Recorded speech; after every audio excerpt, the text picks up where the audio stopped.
మొన్న జరిగిన ఎన్నికల్లో పాశవికంగా వ్యవహరిస్తున్న ప్రభుత్వాలను పడగొట్టినం. మిత్రులారా, ఈనాడు ఈ వేదిక మీద నుంచి ఈ రాష్ట్రమే కాదు ఈ దేశాన్ని పట్టి పీడిస్తున్న పాశవిక శక్తులను ఓడించడానికి మనం ప్రతిజ్ఞ చేయాల్సిన అవసరం ఉన్నది. ఆనాడు ఈ దేశంలో దేశ స్వతంత్రం కోసం రవి అస్తమించని రాజ్యాన్ని నడిపిన బ్రిటిష్ తెల్ల దొరలకు వ్యతిరేకంగా 140 సంవత్సరాల అనుభవం ఉన్న ఇండియన్ నేషనల్ కాంగ్రెస్ 100 సంవత్సరాలు అలుపెరగని పోరాటం చేసిన కమ్యూనిస్టు సోదరులు కొట్లాడితేనే ఈ దేశానికి స్వతంత్రం వచ్చింది.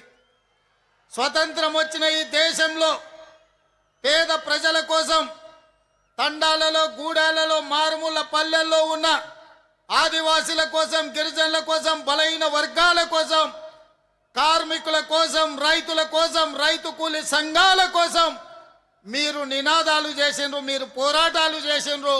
మీరు అవసరమైతే ప్రభుత్వం మీద యుద్ధమే ప్రకటించారు.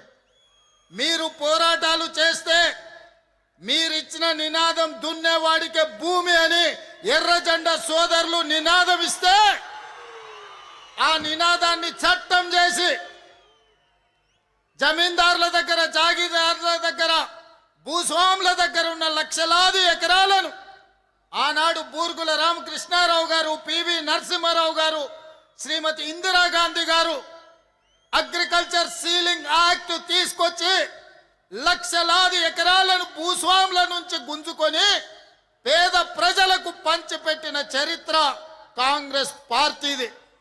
అదేవిధంగా రైతు కూలీలు వెట్టి చాకిరి చేస్తుంటే, దొరల గడీల దగ్గర బానిసలుగా బతుకుతుంటే, వాళ్ళ హక్కుల కోసం వాళ్ళ రక్తాన్ని చెమటగా మార్చి గడీలలో గుమ్మీలు నింపుతుంటే రైతు కూలీ చట్టాలు ఉండాలి, రోజుకు 8 గంటల శ్రమకు కూలి ఇవ్వాలి అని మీరు పోరాటాలు చేస్తే కనీస వేతన చట్టం తీసుకొచ్చి ఆ కార్మికుల కోసం, కర్షకుల కోసం చట్టాలను, శాసనాలను చేసింది కాంగ్రెస్ పార్టీ.